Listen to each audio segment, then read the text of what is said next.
Bientôt 2 ans après la disparition de David Stévenin à Urt, au Pays Basque, ses proches installés en Normandie veulent garder espoir. L'enquête est toujours au point mort. Ces derniers jours, de nouvelles recherches ont eu lieu dans l'Adour. Le député Jean Lassalle leur a promis de les soutenir. Aujourd'hui, nous allons exceptionnellement traiter un cas français. Vous le savez sur la chaîne, nous ne traitons jamais de cas français, la plupart du temps par respect pour les proches. Mais à la demande du comité de soutien de David Stévenin et en accord avec sa famille, nous avons décidé exceptionnellement de traiter de sa disparition. Relayez au maximum cette vidéo, surtout si vous êtes en France ou en Espagne, et plus spécifiquement au Pays Basque, même si finalement David, qui vous l'aurez compris est encore à ce jour porté disparu, peut se trouver n'importe où. Nous vous laissons en barre d'infos les liens utiles à la page de soutien si vous avez des renseignements, même le plus petit, même un détail pourrait faire changer les choses. Et comme nos commentaires sont susceptibles d'être lus par la famille, merci bien évidemment de rester respectueux. Aujourd'hui, la disparition de David Stévenin.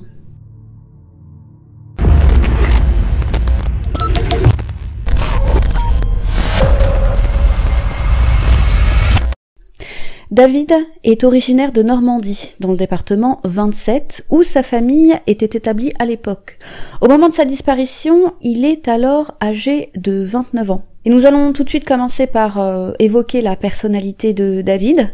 C'est quelqu'un de doux, de débrouillard, il est absolument pas casanier, il est, comme le dit sa famille, toujours dehors, il aime le camping, c'est quelqu'un d'altruiste, il n'est pas du genre à ne penser qu'à son petit confort, il a des principes forts, il est de ceux qui veulent changer le monde, il a horreur des injustices et est conscient justement des injustices de ce monde.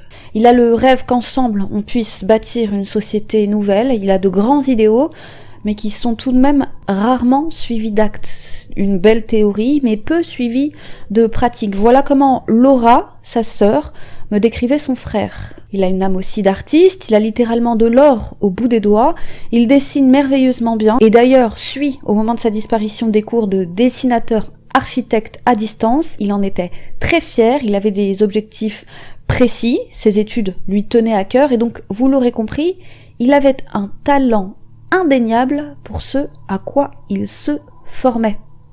Et 2-3 ans avant sa disparition, ce baroudeur au grand cœur était parti en vacances au Pays Basque. Et là, ça a été le coup de cœur. Il est littéralement tombé amoureux de cette région. Cette région est entrée en résonance avec ce qu'il est, ce qu'il aime et ses convictions. David aime la nature, David aime les animaux et le Pays Basque a tous les avantages pour lui, le soleil, la montagne, la pêche, et c'est d'ailleurs un amoureux inconditionnel de la pêche. C'est une activité qu'il adore par-dessus tout. Et la randonnée aussi. Il faisait d'ailleurs souvent des campings sauvages. Alors, ces vacances ont été un déclic pour lui. Il aspirait à un retour à la nature. Il a donc décidé de partir habiter là-bas, de partir à l'aventure, comme le dit Laura. Mais pas n'importe comment, pour autant. Son déménagement était prévu de longue date et à ce titre, bien organisé. David a tout préparé, il a fait le tri, mis dans sa voiture une partie de ses affaires les plus importantes qui lui étaient nécessaires et le reste, il les a laissées sur place et a prévu de les ramener quand il sera véritablement installé. Et d'ailleurs, les préparatifs de ce départ le rendaient heureux. Et sa famille était heureuse pour lui, mais il devait respecter une condition, il devait leur donner des nouvelles régulières. Mais ça, pour David, ça coule de source, il n'est pas de ceux qui partent à l'aventure sans contacter ses proches, il est même tout l'opposé, il est notamment très proche de sa mère, il avait même l'habitude de la voir chaque jour au téléphone, et c'est d'ailleurs ce qu'il a fait, puisqu'il a eu sa mère chaque jour au téléphone jusqu'au moment de sa disparition. C'était comme une sorte de rituel pour la mère et son fils. Et d'ailleurs, au moment de son départ, David était bien décidé à ne plus jamais revenir habiter en Normandie. Alors bien évidemment, il comptait y retourner pour rendre visite à sa famille. D'ailleurs, c'était prévu avant même son départ. Il avait quitté la région début septembre 2018 et devait revenir en avion pour les fêtes de Noël. Et sa sœur, Laura, me parlait de toute l'importance de Noël dans la famille. Certes, la famille est petite, mais elle est soudée. Et David ne manquerait Noël pour rien au monde. Encore une fois, cette fête a une forte signification, elle est véritablement ancrée dans les valeurs familiales. Et pour en revenir au déménagement de David, ce n'est pas nouveau dans la famille. Laura, auparavant, avait quitté la Normandie pour, elle, s'installer en Bretagne. Donc, les membres de la famille avaient l'habitude d'être éloignés géographiquement tout en restant en contact très régulièrement, comme je vous le disais, et chacun, encore une fois, était heureux pour David. Alors place à la grande aventure. Le départ est prévu pour début septembre 2018. David avait embarqué dans sa voiture une Mégane noire ses affaires, toute sa vie, comme le disait sa sœur, ses cours de dessinateur, d'architecte, son matériel de pêche, mais surtout, il a embarqué, le plus important, son chien, Yoshi, un adorable berger allemand qu'il suivait partout, son compagnon de vie et de route. Mais sur place, David ne sera pas seul, il sera accompagné d'un ami. On va l'appeler J. On va l'appeler J pour éviter que les plus malins n'aillent fouiller, ne le retrouvent et aillent l'importuner. Laura a bien précisé qu'elle veut éviter ça, ce n'est pas le but de la vidéo que d'aller invectiver les tiers, mais uniquement de retrouver son frère. C'est la seule chose qui compte pour elle, mettre son énergie dans la recherche de son frère, et le reste est futile et sans importance pour elle. Donc respectons tous ça.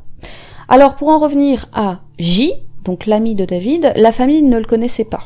Pourtant, mère, sœur et père connaissaient les amis de David, les amitiés de longue date, les vrais amis quoi. David avait des amitiés solides, des relations presque fraternelles, mais ce J n'avait pas l'air d'en faire partie. C'était un pote qu'il connaissait certes depuis quelques années déjà, mais il ne faisait pas partie du noyau dur, comme on dit. D'ailleurs, je précise tout de suite, pour vous donner une idée, qu'au moment de la disparition de David, eh bien, J n'a pas levé le petit doigt puisqu'il n'a même pas participé aux recherches, alors même qu'il était donc sur place, alors que ses vrais amis, ses amis de toujours, avaient chacun fait le déplacement de la Normandie au Pays Basque. Ce n'est pas rien pour justement chercher David. Parenthèse fermée. Donc, encore une fois, J est un bon pote que la famille ne connaît pas, et si ce déménagement est le projet d'une vie pour David, pour J, on est plus dans le pourquoi pas. Bon, j'ai rien à faire sur le moment, je sais pas trop quoi faire de mon avenir, alors pourquoi pas, je vais suivre celui qui a des ambitions et des objectifs. Voilà, si je devais résumer les choses, ce serait comme ça que je les résumerais. Il a suivi le mouvement, on va dire, c'est le seul de l'entourage de David que ça a emballé de tout quitter.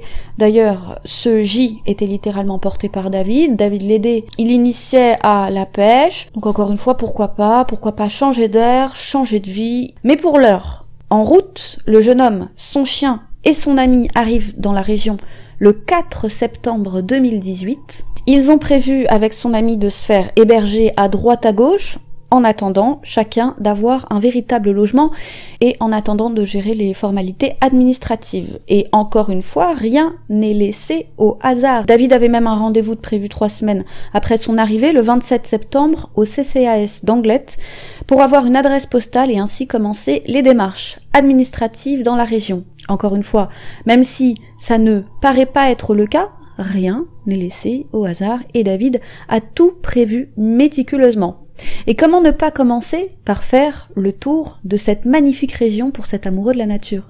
Ils arrivent à Langlette, une ville située au bord de l'océan Atlantique, puis vont à Saint-Pierre-des-Rues, encore une fois ils sont hébergés chez des habitants du coin, et enfin, c'est ce qui importe le plus dans cette affaire, les deux garçons s'établissent dans la ville d'Urtz, chez un couple de sexagénaires.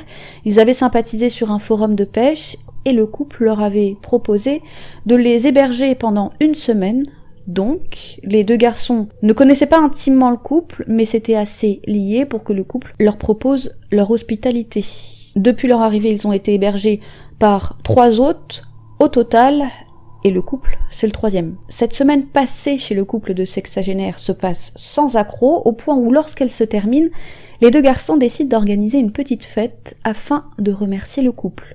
Nous sommes alors le 25 septembre au soir. Tout commence bien, l'esprit est à la fête, tout le monde trinque, et pas qu'un peu, mais voilà, dans la nuit, une dispute éclate entre David et J.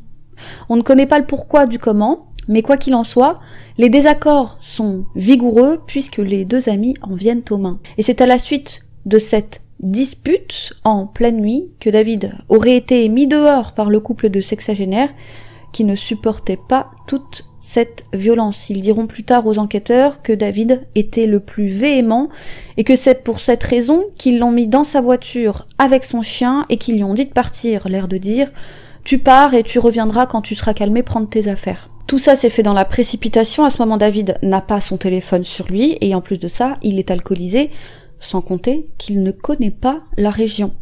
David aurait alors pris sa voiture et serait donc parti dans la nuit du 25 au 26 septembre, encore une fois sans aucun objet personnel, si ce n'est sa voiture et son chien.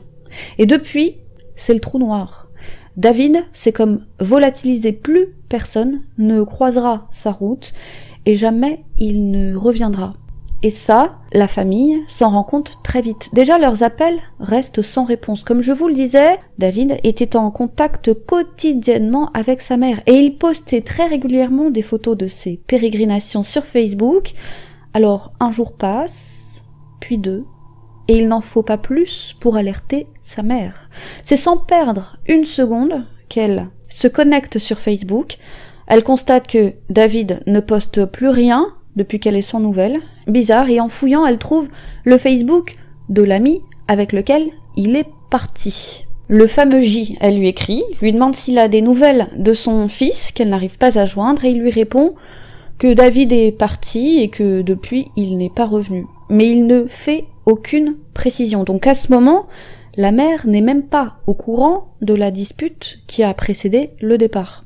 La mère est inquiète, ça ne ressemble pas à son fils, surtout qu'il est de ceux qui ont toujours leur téléphone sur eux, il est comme greffé à lui. Alors encore une fois sans attendre, la mère prévient la sœur, Laura. Au début, Laura se dit qu'au vu de ce qu'a dit David va revenir de lui-même d'ici quelques jours, il a sûrement voulu prendre l'air, et lorsqu'elle se rend compte qu'il ne s'est pas présenté au rendez-vous tant attendu au CCAS d'Anglet, le 27 septembre, même si elle espère toujours au fond d'elle que tout va bien, elle sent au fond d'elle que quelque chose cloche. Alors la famille multiplie les appels, mais toujours rien et forcément l'inquiétude monte, au point où, dès la fin de semaine, mère et fille appellent la gendarmerie pour signaler la disparition de David. Et vous êtes, j'imagine, habitués aux disparitions, alors vous savez que comme souvent, on dit à la famille que la personne disparue est adulte. On va dire d'ailleurs à Laura et sa mère qu'il est sûrement parti de son plein gré, qu'il est parti s'aérer l'esprit et qu'il va revenir et donc qu'il ne faut pas s'inquiéter. Mais la famille va insister. Non, ce n'est pas normal. Non, ça ne ressemble pas à David qui, du haut de ses 29 ans, n'a jamais agi ainsi. Ils font du forcing et toujours le week-end suivant la disparition, on les écoute enfin. Au vu des éléments, cette disparition est finalement considérée comme inquiétante. Après tout, il est quand même parti sans son téléphone portable, n'avait rien sur lui, personne n'a de nouvelles, il était alcoolisé, il ne connaissait pas la région. Et c'est ainsi, grâce à l'insistance de la famille, que les recherches vont pouvoir enfin commencer. Et je ne sais pas si vous avez regardé l'actualité dernièrement, mais Laura et sa famille ont eu de la chance car il y a des cas où les recherches ne sont jamais prises en main. Ou alors très très tardivement, et c'est ce qui est arrivé à un acteur français, JJ Apali, qui a disparu en octobre de l'année dernière et qui est recherché activement par la police seulement maintenant, soit 1 an après sa disparition. Et malgré les multiples tentatives de sa famille pour se faire entendre auprès des autorités. Donc si, soit dit en passant, vous avez vu cet homme, manifestez-vous auprès des autorités. Concernant David, nous sommes alors 3 jours après la disparition, or on sait à quel point les 24 premières heures sont importantes et au fur et à mesure du temps, les chances de retrouver la personne s'amenuisent. Alors c'est le branle-bas de combat pour la famille Stevenin qui ne perd là encore pas 1 minute et qui débarque sur Urtz. Mère et fille vont commencer par contacter le couple d'hébergeurs afin de récupérer les affaires de David et en particulier son téléphone. Il y a peut-être quelque chose dedans, mais le couple va refuser. Le pourquoi du comment ça, je ne le sais pas et ça va grandement, en tout cas, interloquer la famille. Quoi qu'il en soit, de leur côté, les enquêteurs vont émettre un avis de disparition inquiétante. Elle est faite le lundi 2 octobre, soit 5 à 6 jours après la disparition et sur l'impulsion des gendarmes. Les gendarmes ouvrent même une enquête dite criminelle Et là, c'est indéniable, il va y avoir un réel effort pour retrouver David de la part des enquêteurs. Peut-être que David a eu un accident, après tout les routes de la région sont sinueuses, un hélicoptère va sillonner les environs, une équipe de plongeurs va sillonner une partie de l'Adour, d'ailleurs vous verrez toute l'importance de ce fleuve dans cette affaire. C'est un fleuve du bassin aquitain qui se situait non loin du lieu de la disparition et David a été amené à le longer pour quitter le domicile des sexagénaires. Alors peut-être a-t-il perdu le contrôle de son véhicule et qu'il est tombé à l'eau. Et ça ne va pas être une mince affaire que de le fouiller puisque le fleuve est long de 307 km. Précisons qu'on ne trouve aucune trace de freinage sur la route qui aurait pu indiquer un changement de direction brutal. Et si le fleuve est fouillé, c'est sur une partie restreinte. Encore une fois, il est beaucoup trop long. Les enquêteurs et la famille interrogent en parallèle à tout ça les habitants de la ville. Urs est un petit village et personne n'a rien vu, rien entendu. Laura m'expliquait que la population d'Urs a plutôt bien pris les choses. Une bonne partie des habitants avait été sensible et avait aidé lors des premières battues. Bien entendu, le dernier domicile connu est fouillé par les enquêteurs. Des échantillons ADN sont prélevés chez le couple de sexagénaires. Le téléphone de David aurait été fouillé. Alors je précise tout de suite, quand il y a des zones d'ombre dans mon récit, c'est normal. Laura me disait qu'il y a quand même le secret de l'enquête et que tous ne sont pas au courant de tout. D'ailleurs, c'est vraiment dommage que David n'ait pas eu son téléphone sur lui, car sans lui, pas de géolocalisation. Et dans la voiture, il n'y avait pas non plus de système de géolocalisation, comme il peut y en avoir dans certaines voitures. Et d'ailleurs, je précise que c'est seulement maintenant, lorsque le couple et l'ami ont été interrogés par les enquêteurs, que la famille a appris qu'il y avait eu une grave dispute juste avant le départ de David. Chose que J n'avait, encore une fois, jamais mentionné à la mère. Alors pourquoi ? Et là, la famille tombe des nues, l'inquiétude monte encore d'un cran, la famille ne reste pas les bras ballants, ses proches vont en parallèle à la gendarmerie mener leur propre enquête, toujours sur place, sa famille et ses amis de toujours vont organiser des battues, auxquelles je précise que ni le couple, et plus surprenant encore, ni l'ami J ne vont participer, parce qu'ils en avaient a priori marre d'être sollicités et pointés du doigt. Bref, J va même progressivement s'effacer, il ne donne pas l'impression de se sentir concerné par les choses. Quoi qu'il en soit, proches et gendarmes font chou blanc. Deux choses étonnent. De un, la voiture, qui semble s'être volatilisée, et une voiture, un homme et un chien, c'est assez imposant pourtant pour ne pas passer inaperçu. Comment se fait-il qu'on ne les retrouve pas ? Personne n'a vu la Mégane noire, personne n'a vu le chien, Yoshi. Et d'ailleurs, le chien, Yoshi, va pouvoir, malgré lui, aider l'enquête. Dans le mois qui va suivre la disparition, beaucoup de gens pensent voir Yoshi. La famille a ainsi reçu beaucoup de photos de chiens. Ne serait-ce pas lui ou bien lui? Et si a priori on peut penser que les chiens d'une même race se ressemblent beaucoup trop pour les distinguer, Yoshi, lui, a des signes particulièrement distinctifs qui permettent à la famille de constater en un seul coup d'œil s'il s'agit bien de lui ou s'il s'agit d'un autre chien, puisque ses pattes arrière sont marron et ses pattes avant sont blanches. Et c'est grâce à ces taches qu'on peut le différencier. Au Pays Basque, il y a énormément de bergers australiens, alors les signalements affluent, mais David a choisi Yoshi, car il a une certaine symétrie dans ses taches, donc encore une fois, facile pour la famille de constater que parmi tous les chiens qui leur sont présentés, aucun n'est Yoshi. Précisons qu'une chaîne de solidarité va se former autour de la famille Stévenin. Les sites pour animaux retrouvés sont fouillés, des chiens croisés au hasard dans la rue sont photographiés par des âmes généreuses désireuses d'aider la famille, tout comme des groupes de gilets jaunes d'ici et d'ailleurs qui relayent au maximum les informations. Preuve finalement que l'homme n'est pas un loup pour l'homme et qu'il y a de formidables personnes. À l'image d'ailleurs de Patricia, que je salue au passage, qui a pris contact avec nous pour nous mettre en relation avec Laura. Donc Patricia, mes salutations. L'émission Crime aussi a traité de l'affaire, le journal Midi Libre ou encore Radio Capitole.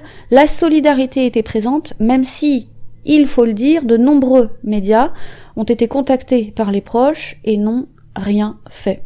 Et même si effectivement une formidable chaîne de solidarité s'est progressivement formée, certains, à l'image des grands médias, vont quand même décevoir, notamment une association locale qui n'a pas bougé le petit doigt, et c'est bizarre pour une association qui vient en aide aux disparus. Bref, On va fermer la parenthèse. Donc revenons à Yoshi. Il n'est donc sur aucune des photos qu'on présente aux proches. Et aussi, qu'en est-il de son harnais qui est assez particulier et qui lui aussi n'a pas été retrouvé. C'est un détail qui peut avoir son importance, donc on vous montre la photo. Et pour en revenir aux réseaux sociaux de David, la dernière activité sur son compte Facebook remonte au 23 septembre 2018. Il publiait très régulièrement, on peut le voir camper, on peut le voir pêcher, faire de la randonnée. Il exposait à ses proches les merveilleux paysages, proches qui se réjouissaient pour lui, classique, mais depuis le 23 septembre, plus rien. Et malheureusement, au fur et à mesure que l'enquête passe et qu'on ne trouve rien, les moyens mis en œuvre par la police s'amenuisent. Et Noël arrive à grands pas. Les proches attendent et redoutent cette période de fête. David n'aurait raté ça pour rien au monde, chacun espère, mais il ne passera jamais le pas de la porte. Et ses proches, plus que jamais, ne peuvent s'empêcher de penser que quelque chose de grave a dû lui arriver. Comme je vous le disais, une partie de l'Adour a été fouillée par les plongeurs de la brigade, mais une partie seulement. La famille supplie les gendarmes de continuer de fouiller l'Adour sur une zone plus importante, mais rien ne sera fait. Au contraire, bientôt on ne les contacte même plus. L'affaire passe au second plan, pire même, l'enquête criminelle est classée sans suite. Reste maintenant, encore à l'heure où je vous parle, uniquement l'enquête pour disparition inquiétante et, à ce jour, même cette enquête risque d'être fermée. Car appelons un chat, les autorités ne veulent plus investir un centime dans les recherches. Et le combat de la famille, actuellement, c'est de conserver l'enquête pour disparition inquiétante ouverte. Et c'est primordial. Car si elle est fermée, si demain, David est localisé quelque part, les forces de l'ordre sauront immédiatement qu'il est recherché intensivement, il figure dans les fichiers en Europe, et si donc la police espagnole ou les enquêteurs français le croisent, la brigade en charge de l'affaire en sera immédiatement informée. Or, si l'enquête est close, David sera d'office supprimé des fichiers et plus aucun policier ne pourra être informé que cette personne est activement recherchée et qu'il faut prévenir la gendarmerie de toute urgence. L'Adour, qui n'avait donc été fouillé que partiellement, hante la famille, et si David avait eu un accident, et s'il était au fond de l'eau. Les gendarmes, encore une fois, refusent d'envoyer une brigade nautique, même s'ils estiment que oui, l'accident en bordure de l'Adour est tout à fait possible. La sœur a dit à ce moment-là, le désespoir est total, et la souffrance de ne pas savoir est terrible et constante. Nous sommes désarmés, nous ne savons plus quoi faire. De nombreuses pistes restent ouvertes et nous n'avons pas les moyens techniques de les vérifier sans l'aide des services judiciaires. Alors la famille a tenté d'écrire au juge en charge de l'affaire, la juge, on va l'appeler B, mais il semblerait qu'elle ait aussi disparu, comme le disaient à l'époque, ironiquement, les proches. Comme ils le disaient, où est la justice? Est-ce à nous d'enfiler masques et tubas pour sonder l'Adour? Laura ne le savait pas encore, mais d'une certaine façon, oui. Ce sera à elle de faire bouger les choses. Une pétition a même été lancée pour, je cite, faire pression sur les autorités afin qu'une brigade nautique fouille l'Adour dans le but d'éliminer l'hypothèse que David y soit. Des milliers de signatures vont même être collectées, mais rien. Alors la famille remue ciel et terre, frappe à toutes les portes, et l'une d'entre elles, c'est l'association Icared, qui a notamment activement aidé aux recherches concernant la jeune Sophie Le Tan. Histoire que je pense vous connaissez tous. C'est une association alsacienne et, tenez-vous bien, ils vont descendre gracieusement d'Alsace jusqu'au Pays Basque pour sonder une plus grande partie du fleuve et faire des battues, et tout ça, c'est en avril 2019. Mais rien, toujours rien. Aucune trace de David, de son chien ou de sa voiture. Et il reste toujours une partie de l'Adour qui n'a pas pu être fouillée. La famille a ensuite donc ouvert une cagnotte dans le but de collecter 3000 € pour continuer de faire fouiller les parties du fleuve qui n'avaient pas pu être fouillées. Et Laura d'ailleurs m'a dit avoir été agréablement surprise car rapidement et grâce à la générosité des gens, les 3000 € avaient pu être collectés. Et c'est ainsi que les plongeurs sont revenus en juillet 2020 cette fois. Et ils ont d'ailleurs estimé qu'à ce jour, c'est plus de 90% du fleuve qui avait été fouillé. Alors la piste de l'Adour s'amenuise, même si les 10% restants laisseront finalement toujours un doute, et le fleuve est bien trop grand pour être sûr que la totalité a pu être vérifiée, et encore une fois, David reste introuvable. Et avec le temps, 3 juges vont se succéder, ce que Laura estime en quelque sorte être une chance. Ça signifie qu'il y a pu avoir 3 regards neufs sur l'affaire, mais ça n'a pas pour autant permis de faire avancer l'affaire. Et pour la famille, 4 hypothèses se profilent. La première, comment ne pas y penser, est que quelqu'un lui aurait fait du mal. Il aurait fait la mauvaise rencontre, par exemple, et le ou les responsables auraient pris soin de faire disparaître les preuves, raison pour laquelle on n'arrive pas à mettre la main ni sur la voiture, ni sur David, ni sur son compagnon canin. La deuxième hypothèse, c'est que David a eu un accident de la route. Encore une fois, David a dû longer le fleuve pour quitter la maison, dans la nuit, et impossible aussi de fouiller les coins et recoins de cette région, encore une fois, aux multiples zones escarpées. Donc, il n'a peut-être tout simplement pas été retrouvé malgré les fouilles. Pour les habitués de la chaîne, on se souvient tous de l'affaire de Vanda qui, malgré les recherches, n'avait pas été trouvée et qui finalement l'a été, bien des années plus tard, non loin du lieu de la disparition, mais la zone était trop escarpée pour qu'elle soit fouillée. N'est pas non plus exclue, et c'est la troisième hypothèse qui est celle du départ volontaire. Laura me disait que David avait été plus d'une fois déçu, blessé par la vie et par ses dures épreuves. Ça a été peut-être cette nuit-là l'épreuve de trop, peut-être a-t-il éprouvé un ras-le-bol général et s'est enfui. La mère, précisons-le, a du mal à y croire, encore une fois. Partir sans rien dire, ce n'est pas David qui à son sens pourrait faire ça, la laissant dans la douleur, le supplice même de ne pas savoir ce qu'il est advenu de lui. Alors, à la question qui est régulièrement posée à Laura, aurait-il pu partir sur un coup de tête? Elle répond désormais que la famille s'est trop torturé la tête à penser à ça. Elle dit que c'est éventuellement possible, mais ce n'est pas normal, ça ne lui ressemble pas. Si tel était le cas, il y a forcément eu un élément déclencheur grave, très grave même. Et enfin, quatrième et dernière hypothèse, celle de la fugue psychologique, que je pense vous connaissez bien, on en a parlé à de très nombreuses reprises sur la chaîne. C'est rare, mais ça arrive quand même. Vous avez parlé du cas d'Amber Gerweg, qui avait été retrouvée hagard dans la rue 3 semaines après sa disparition, parlant comme si elle était une enfant. Celle de Lawrence Joseph Bader aussi, et j'en passe. Les chaînes de faits divers grouillent de fugues psychologiques, si vous cherchez bien. Donc, elle n'est pas exclue. Et en l'état, le mystère demeure. Qu'est-il advenu de David et Yoshi ? Et si on pouvait apporter une conclusion à tout ça, logiquement, il serait bon de laisser Laura s'exprimer. Et Laura a dit « Ouvrez l'œil et soyez vigilants ». David peut être partout, en France comme en Espagne d'ailleurs, donc peu importe ce qu'il a bien pu se passer, mes amis, diffusons. Ça c'est moi qui vous le dis. Et c'est ce à quoi on peut tous servir, tous ensemble. Alors si vous passez par là, relayez la vidéo ou plus simplement la photo de David sur vos réseaux, ça ne coûte rien. Quelqu'un sait peut-être quelque chose quelque part et tout un chacun peut être la clé de ce mystère. Sachez que vous participez d'ailleurs d'ores et déjà aux recherches, puisque si la vidéo est monétisée, normalement ce sera le cas, elle le sera 3 mois, après elle ne rapporte quasiment plus rien. À l'issue de ces 3 mois, nous allons démonétiser la vidéo et l'intégralité de ce qu'elle aura rapporté sera versée à la famille. Donc je vous préviens tout de suite, c'est pas des milliers et des cents, mais c'est tout de même quelque chose qui pourra permettre à la famille de continuer les recherches, qui pourra financer une partie de leur déplacement la prochaine fois où ils iront au Pays Basque. Donc c'est déjà ça.